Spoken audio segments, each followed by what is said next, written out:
Step 1, wake up early, gonna rise with the sun. Step 2, get some food in you. Step 3, think real hard about what you wanna be. Step 4, everybody just do your thing. Wake up, today's gonna be a good day. Wake up, today's gonna be a good day. Wake up. Okay, so I can kind of do this in here because it's sheltered from the wind. And you can hear me instead of doing a voiceover. So we've had an eventful last month and a half. We started going really good into the project and working on the house and getting things kind of situated. The upstairs is completely stripped and ready to go, but the leak in the roof was still an issue. And that was our plan, was to do the roof this year, get it solid, get it done and dealt with. We came downstairs to start stripping, which I think we showed in the last video. And we got into the living room to see how everything was going, and unfortunately, we hit a wall. So, it's a little messy in here, but I will show you what we're dealing with.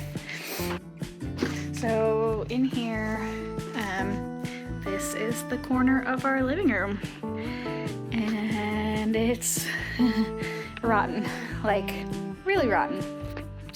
Thankfully, it's just here. This side of the wall is still completely fine. It's just, there's 2 posts in here and 1 here, and then there's a cross brace here. And you can see it's been years and years of water damage. So that kind of put a damper on what was going to happen this year. So here's the plan. This is still complete disaster zone from trying to rip things off. The leak has caused the roof to come in the living room, which is thankfully just the drywall. It's not the actual ceiling, thank God. So the plan now is to clean up all of this. Megan's parents are taking the chair. This guy is getting completely stripped off. It's a day bed, so it actually folds out into a bed. So we're stripping everything off, replacing the cushions, and redoing the actual fabric because it's adorable and it's really cute, but it's full of mold. Also, I don't know if we really touched on it, but we bought a couch. So this will live in the house once it's all done. And the only reason it's out here now is because we don't have room for it in our current home. So it had to come out here and be here. We'll go upstairs. Another thing that we ran into while we were gone was that. So when we came back after being gone for a week, we came into the house to find all of these lovely, crunchy ants. And they were all over this window, all over the windowsill. And so we had to come in here and bomb it. As you can see, there's ant bait traps in here as well. But try and keep them at bay. So far it seems to have worked. They're kind of just all over the place now. And I really just don't feel like sweeping. So that's another thing we're gonna have to be aware of when we're taking out like the walls to put in insulation. That is a later problem, not a now problem. Okay, so this is a little unconventional, but again, I need to do it somewhere where there's no wind. So here we are. So yeah, we have hit that stall. We ended up having to, we found out all of that, and then we started getting in on doing some outside stuff and doing more landscaping and like that kind of stuff, only to have to stop all of it. Unfortunately, we had to go back to the Yukon, which is where I'm from, because my dad passed away, so we had to take some time off from doing everything else. And so now it's kind of just getting back into the swing of things, figuring out a plan and just trying to figure out where to go from here. In that time also we found a kitten in Megan's sister's backyard and took him in. He lived for 2 weeks. Unfortunately, some kittens just don't make it, and my hair is insane. So we cared for him for 2 solid weeks, and the day that we got the phone call that my dad was in the hospital, he passed away. So the kitten passed away, we had to get on a plane, and then it just kind of keeps going. So while we were gone, Megan's dad was home. He got up on our roof, and our 102-year-old roof is still going strong. There is not a saggy, rotten spot in it at all, which is so good. We were half expecting to have to replace too much. And yeah, so the only reason there's a leak in the roof is that there's a crack in the felt. And now, because we can't do the roof, because that corner needs to be stabilized sooner rather than later, the plans have kind of changed for this year, which means that we're not going to get as much done as we had hoped. Basically, what is about to happen is we are going to find a hot day, which this summer in Newfoundland, not going to happen. We're going to find a hot day. Megan is going to get up on the roof, not me. Megan's going to get up on the roof. We're going to tar it. That should seal it up for the winter, and get it down and fixed so we can prevent more leaking, and hopefully get her dry. Once that is done, we're going to head down to the mill and we're going to get some wood, and stabilize that corner for the rest of the year as well.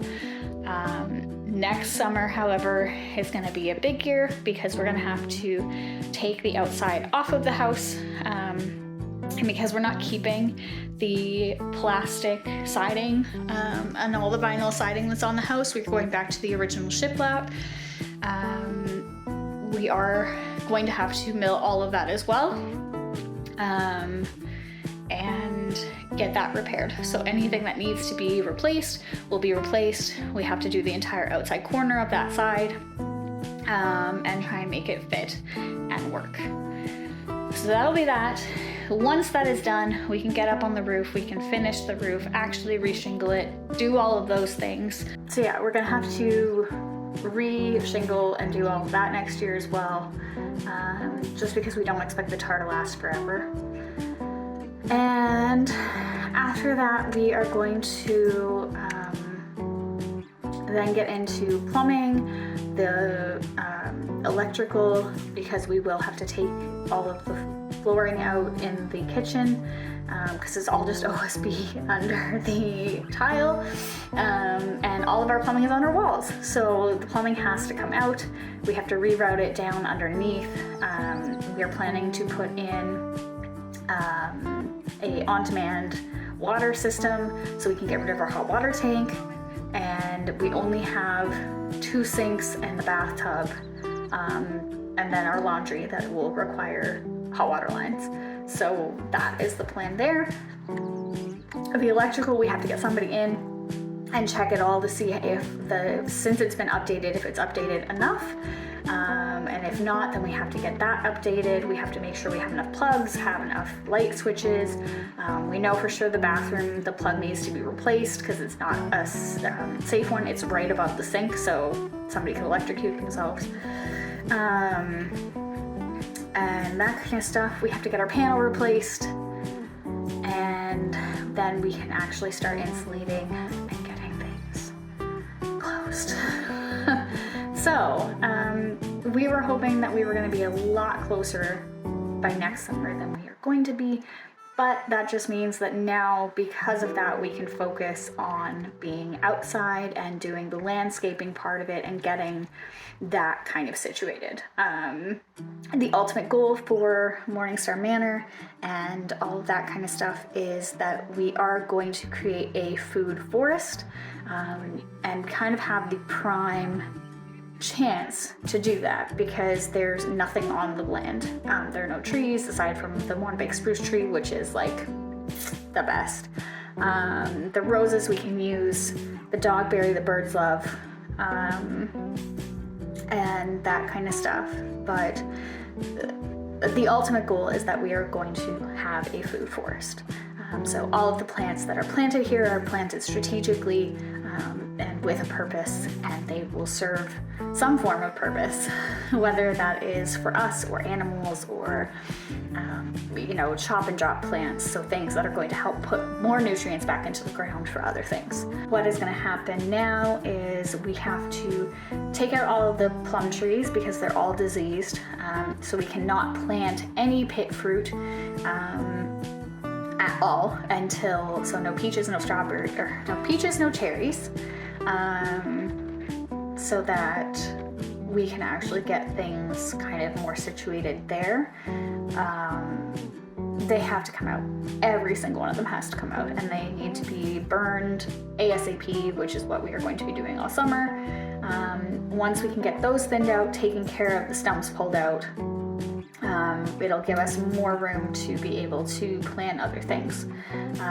So far we have planted a lilac tree, we have a chestnut tree that we planted that has also had a raspberry plant growing in with it, so that is happier than ever.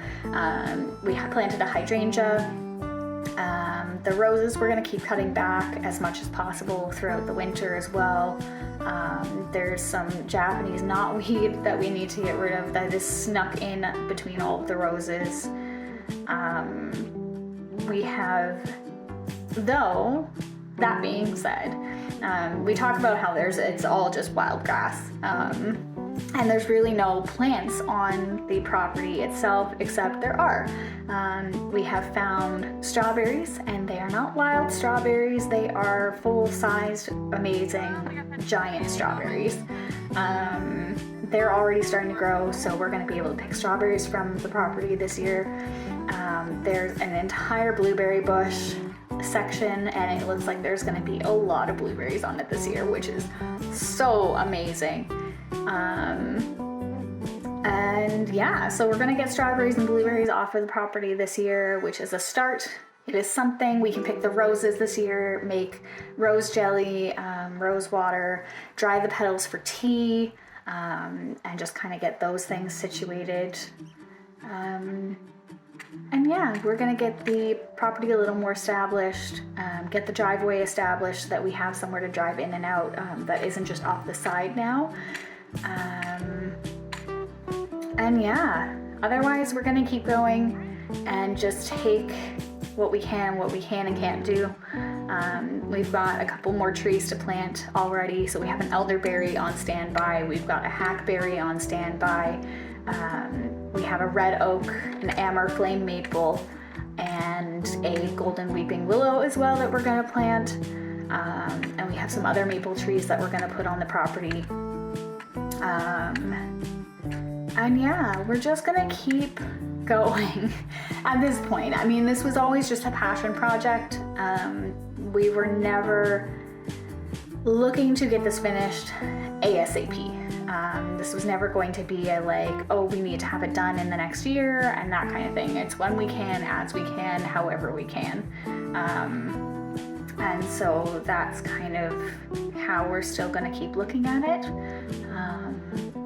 and just keep going from there and see where we can get to and what we can get done. The biggest thing this year, like I said, will be getting that roof tarred, and getting that corner stabilized so that when hurricane season hits, we're going to be struggling. Yeah, I don't think there's anything else that we need to show you guys or explain. We'll update as much as we can. Our summers are busy with work and friends and family, and still trying to see them without being so attached and deep into the house and being like, hey, if you want to see us, you gotta come out and help. So that's also been a balance. Oh, I did forget to mention, we did start a compost as well. So we do have that. compost, and we're gonna start doing that. We've got some nice flatworms. We found out that our land used to be their garden patch on one side of the house, so that's gonna be dealt with, and we're gonna take out all the wild grass so that we have soil to start planting in, and we're not fighting with the grass. And then we're also gonna take out the barn, and we have to build a new one. So that'll be another project for another day. Wake up, today's gonna be a good day. Wake up, today's gonna be a good day. Wake up, today's gonna be a good day. Wake up, today's gonna be a good day. Wake up, today's gonna be a good day. Wake up, today's gonna be a good day. Wake up, today's gonna be a good day. Wake up, today's gonna be a good day. Yo, set your affirmations, aspirations. I got shit to do, the aftermath of preparation. Good food, good mood, blood in circulation. One step at a time, yeah, that's how you make it. Set a goal you control and the steps you take them. I try to pick one thought, have some concentration. And if I make a mistake, it's called education. I try to do this every day, call it replication. Wake up, today's gonna be a good day. Wake up, today's gonna be a good day. Wake up, today's gonna be a good day.